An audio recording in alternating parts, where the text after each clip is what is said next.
Ce n'était pas seulement un meurtre. C'était une performance à sang-froid, répétée et exécutée par quelqu'un qui aurait dû être trop innocent pour même comprendre la mort. Tout a commencé comme un après-midi d'hiver ordinaire, froid, gris, silencieux, le genre de calme qui rend tout inoffensif, presque ennuyeux. Dans un coin endormi de Bellevue, juste à l'extérieur de Seattle, deux jeunes garçons jouaient dans un parc de quartier. Alors qu'ils couraient à travers le champ ouvert et s'aventuraient vers les buissons bordant le parc, l'un d'eux s'arrêta. À moitié caché sous les feuilles, niché dans un petit groupe d'arbustes, se trouvait quelque chose d'étrange. On aurait dit un tas de vieux vêtements, peut-être abandonnés par un randonneur négligent ou un passant. Ils y jetèrent un coup d'œil, haussèrent les épaules et retournèrent jouer. Mais quelque chose à ce sujet restait en tête. Les enfants remarquent des choses que les adultes ignorent souvent. Peut-être était-ce juste une intuition qu'ils ne pouvaient expliquer. Le lendemain, la curiosité les ramena sur place. Ils marchèrent jusqu'au même endroit, et c'était toujours là. Mais maintenant, ils voyaient ce que c'était vraiment. Un corps sans vie. Ils coururent chez eux, la voix tremblante, le cœur battant. La mère de l'un d'eux appela immédiatement la police. En quelques minutes, les officiers de Bellevue étaient sur les lieux. Ils confirmèrent la pire crainte des garçons. Allongée, froide, dans les broussailles, se trouvait le corps d'une jeune femme. Elle avait les cheveux noirs, une petite silhouette et des bleus qui témoignaient d'une lutte violente. Son visage était enflé, ses mains éraflées. Une corde était encore étroitement enroulée autour de son cou, comme si le tueur avait voulu être absolument certain qu'elle ne respirerait plus jamais. Son nom, comme la police le confirmerait plus tard, était Kimberly Wilson. Elle avait seulement 20 ans. Au début, rien à son sujet n'avait de sens. Elle n'avait pas d'ennemis. Elle ne menait pas une vie à risque. C'était une étudiante, brillante, sociable, pleine de projets et de promesses. Le genre de fille censée être en sécurité dans un endroit comme Bellevue.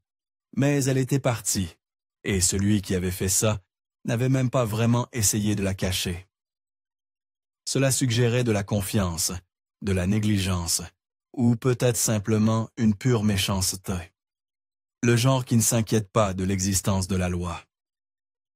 Les détectives savaient qu'il manquait encore des pièces au puzzle. La famille Wilson n'avait pas signalé sa disparition. Personne de son domicile n'avait contacté la police. Ce n'était pas dans leurs habitudes, et quelque chose clochait. Alors, les officiers de Bellevue se rendirent au domicile des Wilson. Une maison de banlieue bien entretenue, nichée dans un quartier calme, où les lumières de Noël scintillaient encore faiblement dans la pénombre matinale. Mais une étrange immobilité planait sur les lieux.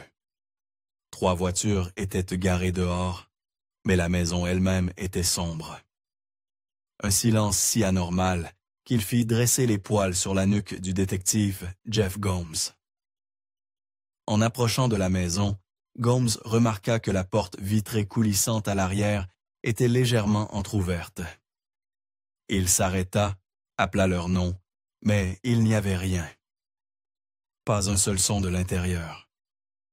L'arme dégainée, tous les nerfs en alerte, Gomes entra prudemment dans la maison. Il avança lentement, scrutant chaque coin.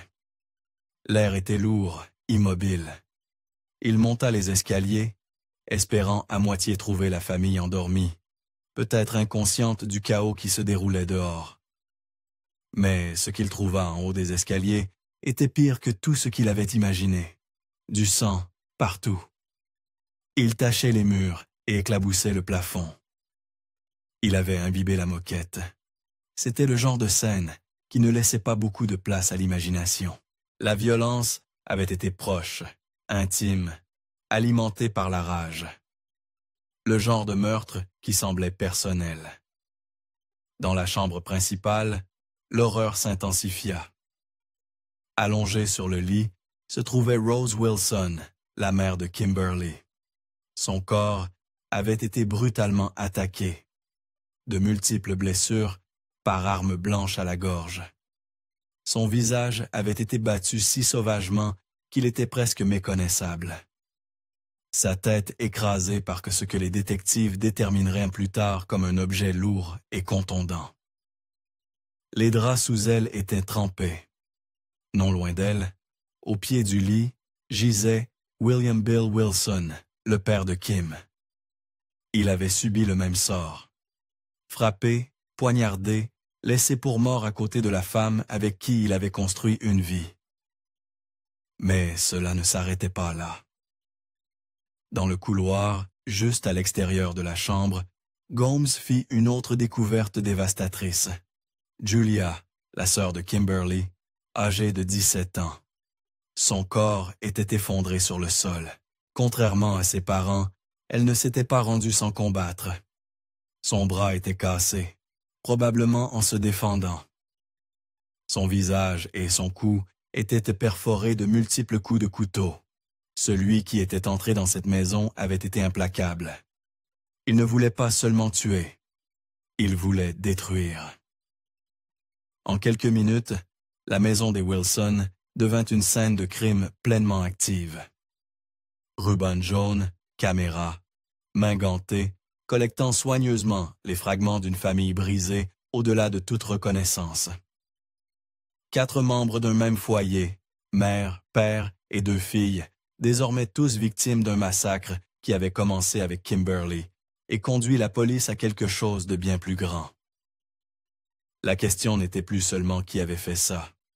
C'était pourquoi et comment quelqu'un, n'importe qui, pouvait-il faire quelque chose d'aussi sauvage, aussi calculé, et s'en aller comme si de rien n'était. Ce que les détectives découvriraient ensuite répondrait à ces questions. Mais la vérité serait plus sombre que tout ce pourquoi ils étaient préparés. Alors que le poids total du massacre de la famille Wilson pesait sur la communauté, les détectives de Bellevue se mirent en action. Ce n'était pas juste un autre homicide. C'était l'abattage systématique de toute une famille dans leur propre maison. Quelqu'un était entré dans cette maison avec l'intention d'éliminer chaque membre. Il n'y avait aucun signe d'entrée par effraction. Ce n'était clairement pas un vol qui avait mal tourné. C'était personnel et avec un but. Les détectives savaient que celui qui était derrière cela ne voulait pas seulement la mort des Wilson. Il voulait les anéantir. Les enquêteurs commencèrent à faire le tour du quartier. Ils allèrent de porte en porte, demandant à quiconque vivait à proximité s'il avait vu ou entendu quelque chose d'inhabituel. Mais dans un endroit comme Bellevue, où chacun s'occupe de ses affaires et où la violence est quelque chose qui arrive ailleurs, peu avaient quelque chose d'utile à dire. Personne n'avait entendu de cris ou de bruit fort. C'était juste une autre nuit calme en banlieue.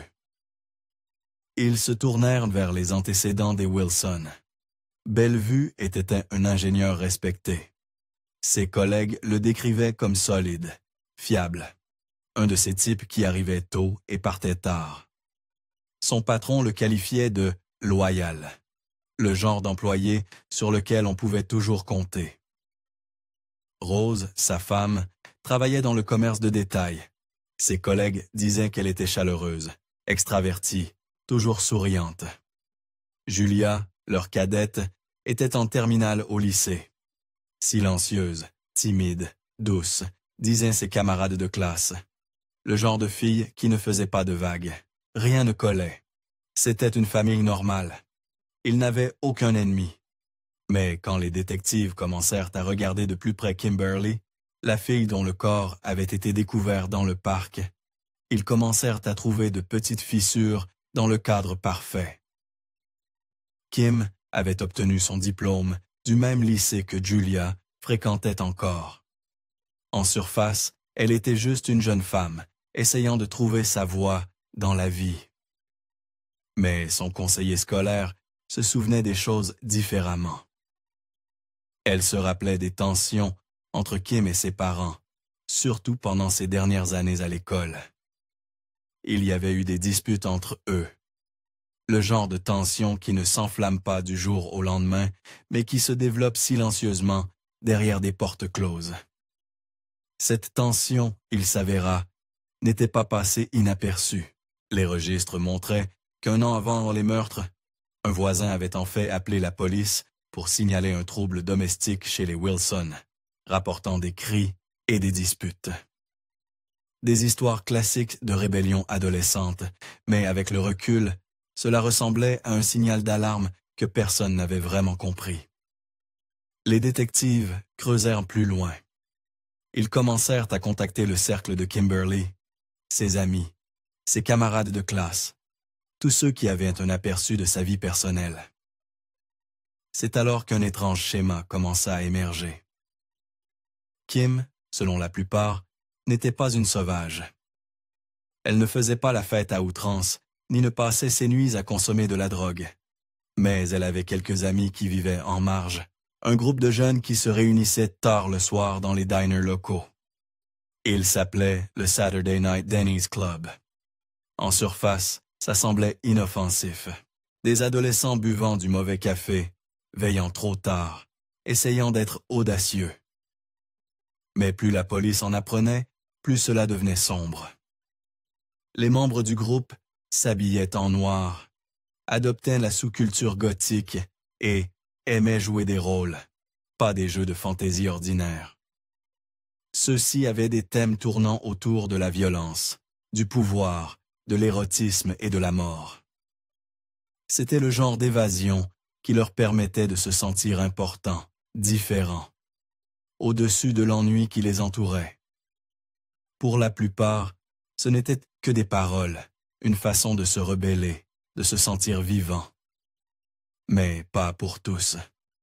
Plusieurs personnes pointèrent du doigt deux noms, deux garçons du groupe qui, selon plusieurs membres, parlaient ouvertement de meurtre, et ils le faisaient presque tout le temps, comme si c'était une blague. Ils en parlaient si souvent que cela cessait de surprendre. Comme si c'était juste une autre partie de leur étrange monde des diners. Mais maintenant, à la suite de 4 meurtres brutaux, les détectives ne pouvaient plus l'ignorer. L'enquête ne portait plus seulement sur qui avait fait ça. Il s'agissait maintenant de savoir qui en avait parlé, qui avait fantasmé sur la mort au point de la rendre réelle. Et derrière les sourires, les vêtements noirs, les discours de rébellion, la police était sur le point de découvrir quelque chose de bien plus sinistre. Il traquait un tueur, et il était jeune, trop jeune, et il n'avait pas agi seul. La piste commençait à chauffer. Avec des murmures pointant encore et encore vers les mêmes deux noms, les détectives décidèrent qu'il était temps de rendre visite à Barani et Anderson. Les deux garçons faisaient partie du groupe des Denny, les marginaux de la nuit avec un goût pour la rébellion. Et tous deux avaient déjà attiré l'attention en parlant de meurtre de manière désinvolte, ce qui semblait maintenant moins une aventure adolescente et plus un présage. Quand les officiers arrivèrent chez eux, les garçons ne semblaient pas perturbés. En fait, ils paraissaient calmes pour des gens qui venaient d'apprendre un meurtre dans leur propre groupe. Barani, en particulier, parlait avec une sorte de détachement effrayant. Il raconta au détective que la nuit des meurtres, lui et Anderson étaient restés chez lui, jouant à des jeux vidéo pendant des heures. Il décrivit cela comme une soirée ennuyeuse à la maison, rien d'inhabituel. C'était une histoire qui semblait pratique, trop pratique, mais les détectives n'étaient pas encore prêts à accorder leur confiance à ces jeunes. Ils commencèrent à chercher des incohérences, et l'une des premières choses sur lesquelles ils se concentrèrent fut les chaussures. Une empreinte de chaussures distinctive avait été trouvée sur la scène de crime des Wilson. Ce n'était pas n'importe quelle semelle générique. Elle avait un motif spécifique qui laissait une empreinte profonde et reconnaissable dans la moquette ensanglantée. Les enquêteurs demandèrent à Barani de leur montrer ses chaussures. Il obtempéra, sortant une paire de chaussures de travail marron et leur disant « C'étaient les seules qu'il possédait. »« Rien d'extraordinaire, dit-il. Juste des chaussures normales. » Mais Baranhi ne comptait pas sur les gens qui parlaient. Des témoins, à la fois voisins et camarades de classe, commencèrent à éroder son alibi soigneusement construit. L'un de ses propres amis dit au détective que Baranhi possédait effectivement des bottes. Pas les chaussures de travail marron qu'il avait montrées à la police, mais une autre paire. Des bottes dont les semelles ressemblaient de manière inquiétante aux empreintes trouvées dans la maison ensanglantée des Wilson. Et cet alibi de jouer à des jeux vidéo toute la nuit s'effondra tout aussi rapidement. Les voisins de Baranhi dirent aux enquêteurs qu'ils n'avaient pas vu Anderson chez lui cette nuit-là. Ils l'avaient entendu faire des nuits blanches avant, mais cette nuit-là n'en était pas une. La vérité se démêlait, morceau par morceau. En revenant sur la scène de crime, les détectives découvrirent quelque chose de glaçant qui n'avait pas été évident au départ. Deux types distincts d'empreintes sanglantes. Pas seulement un ensemble de chaussures marchant à travers le carnage, mais deux. Cela changeait tout. Cela confirmait ce que la police commençait déjà à suspecter. Ce n'était pas un travail en solo. C'était un effort d'équipe. Au moins 2 personnes étaient entrées dans la maison des Wilson cette nuit-là, pleinement déterminées à éliminer une famille entière. Ensemble, coordonnés. Et maintenant, les preuves commençaient à murmurer des noms. Baranhi et Anderson. Ils avaient du sang sur les mains, et les détectives de Bellevue se rapprochèrent de la preuve. La vérité, quand elle arriva, était pire que ce que quiconque imaginait. 5 jours après ce premier interrogatoire, les détectives revinrent vers Baranhi. Quelque chose avait changé dans son attitude. Le masque glissait. Peut-être était-ce la pression. Peut-être était-ce la culpabilité, ou simplement son absence. Mais il craqua. Sans trop d'insistance, il commença à parler. Et une fois qu'il commença, il ne s'arrêta pas. Il n'y avait aucune émotion, aucun remords visible. Juste un récit froid et clinique des événements, comme s'il décrivait quelque chose qu'il avait vu dans un film, plutôt que quelque chose qu'il avait fait de ses propres mains. Il dit aux enquêteurs qu'il avait tué Kimberly Wilson en premier, qu'il l'avait étranglée. Dans le parc sombre et silencieux, il avait laissé son corps caché dans les broussailles, puis il était parti. Mais cette nuit-là, quelque chose le rongeait. Un détail en suspens. Il dit au détective qu'il avait soudainement paniqué, réalisant que Kim aurait pu dire à ses parents où elle allait, avec qui elle se trouvait, et s'il savait, et s'il découvrait. Et c'est là que son esprit fit un virage. Une étape logique dans son raisonnement tordu. S'il savait, il devait mourir aussi. Baranhi n'hésita pas. Il s'arma d'une batte de baseball et d'un couteau de combat et se rendit chez les Wilson, une maison qu'il avait déjà visitée, une famille qui l'avait accueilli, sans savoir qu'ils invitaient un monstre. Il entra discrètement, par la porte vitrée coulissante laissée légèrement ouverte.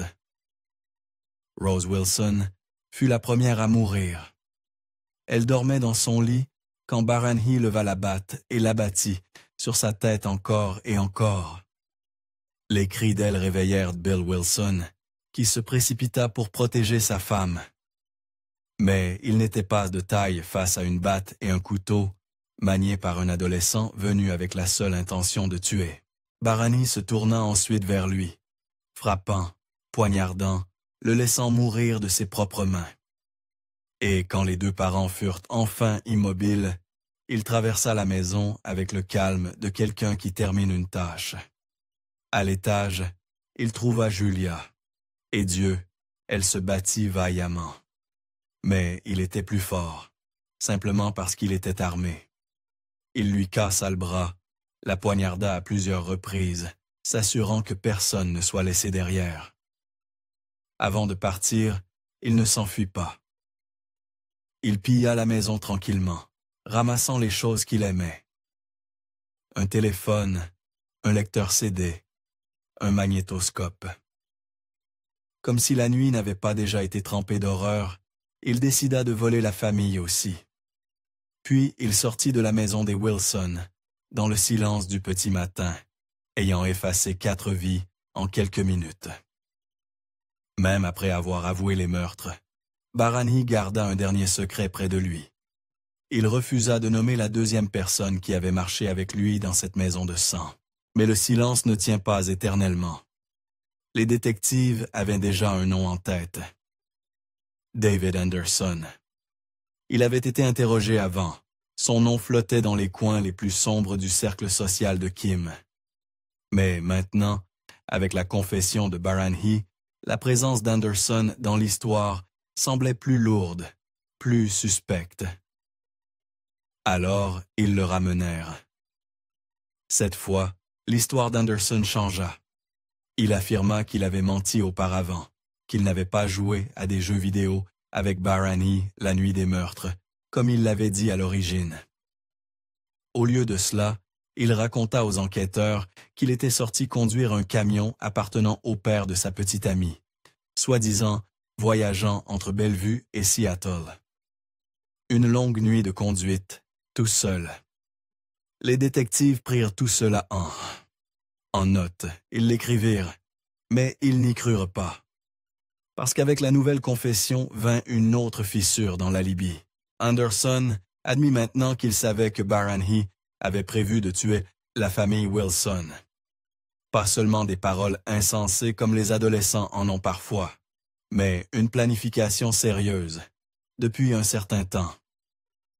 Anderson dit à la police que son lien avec les Wilson passait par Kim. Il dit qu'ils étaient amis, c'est tout. Et que le lien de Barani avec elle passait par lui. Mais plus les détectives creusaient, plus cette explication commençait à s'effilocher. 3 voisins, indépendamment les uns des autres, rapportèrent de quelque chose qui impliquait Anderson plus profondément dans le réseau. Chacun affirma avoir vu Barani et Anderson quitter ensemble la résidence de Barani la nuit où les Wilson furent assassinés.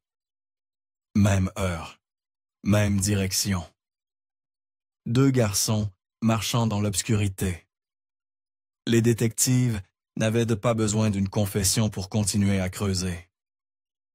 Ils exécutèrent des mandats de perquisition chez Barani et Anderson, et là, dans les murs et les placards de leur chambre d'adolescents, ils trouvèrent les dernières pièces de l'horreur. Les objets volés de la maison des Wilson, le lecteur CD, le téléphone, le magnétoscope, étaient soigneusement rangés, comme s'ils n'étaient pas imprégnés du souvenir de la violence. Mais plus accablant que les appareils électroniques étaient les chaussures, ensanglantées avec des semelles correspondant aux empreintes de la maison des Wilson. Et les tests ADN ne mentaient pas. Des traces de sang de plusieurs membres de la famille Wilson furent trouvées sur ces objets, sur ces chaussures. Les preuves étaient concluantes.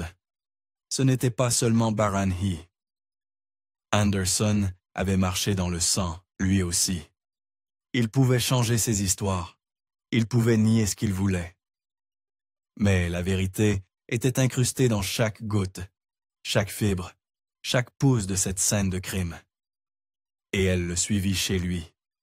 Finalement, la loi rattrapa Anderson aussi. Barani avait manié les armes. Oui, il avait porté les coups mortels. Mais Anderson était là. Il savait. Il avait marché à ses côtés. Et le système judiciaire le tint responsable pour cela. 2 garçons, un plan, 4 vies terminées. Terminées. Et Bellevue, autrefois un havre de banlieue tranquille, ne serait plus jamais la même. Lorsque les procès commencèrent en octobre 1998, la salle d'audience était bondée. L'air était lourd. Pas seulement de chagrin, mais de rage et d'incrédulité. Le besoin de réponse qui ne viendrait probablement jamais. Les procureurs tentèrent d'abord de juger Barani et Anderson ensemble après tout.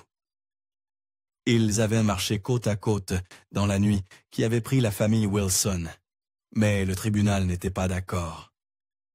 C'étaient deux esprits différents, deux niveaux d'implication différents.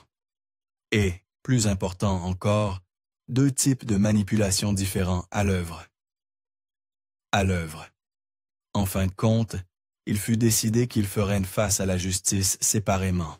Barani passa en premier. Le procès s'étira à travers les détails sombres. Chaque swing de la batte, chaque coup de couteau, chaque mensonge. Mais Barani ne réagissait pas. Il ne sciait pas. Il était assis là, impassible, comme s'il regardait un documentaire sur quelqu'un d'autre. Quand le jury le déclara coupable, personne dans la salle ne fut surpris. Il fut condamné à 4 peines de prison à vie consécutive, une pour chaque vie qu'il avait volée, sans possibilité de libération conditionnelle. Et lorsqu'on lui demanda s'il avait quelque chose à dire, n'importe quoi, il se contenta de hausser les épaules et de dire « Non, je ne pense pas ». Il ne ressentait pas le besoin de s'excuser, ne montrait aucune émotion, ni même une once d'humanité. Juste un silence froid. Barani commença sa peine, 1 semaine plus tard, laissant derrière lui une traînée de vies brisées et de questions sans réponse. Le procès d'Anderson prit plus de temps. Il se battit bec et ongles, engagea et licencia des avocats comme si c'était un jeu, une tentative désespérée de rejeter la faute, de tordre les chronologies, de se sortir d'une peine qu'il savait venir. Mais les preuves parlaient des plus forts que ses avocats, les chaussures, les témoins, les mensonges qui changeaient constamment. À la fin, tout était là, en noir et blanc, devant tout le monde.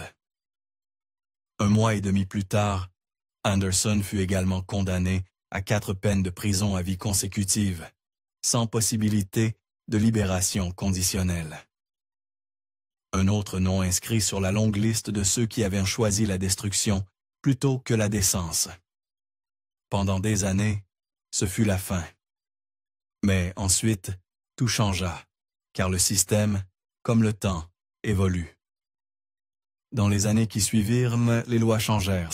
Les procureurs dirent qu'Alex Barani avait prévu de tuer Lassie et la famille Wilson avant ses 18 ans pour obtenir une peine plus légère. Il fut condamné en cour pour adultes et condamné à la prison à vie sans possibilité de libération conditionnelle.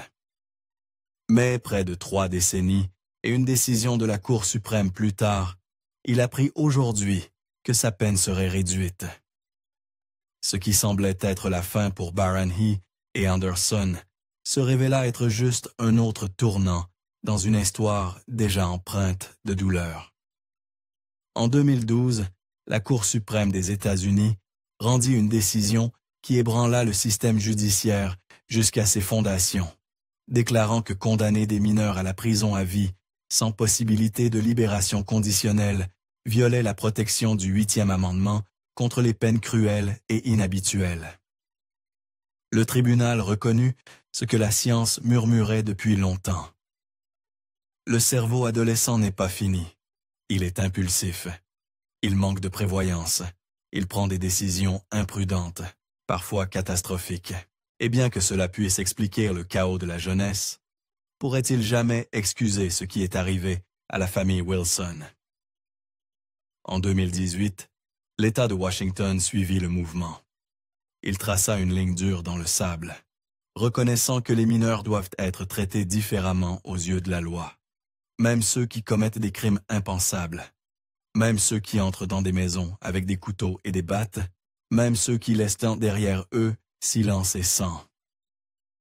Sous cette nouvelle décision, la peine originale de Barani, 4 peines de prison à vie consécutives sans libération conditionnelle, fut annulée.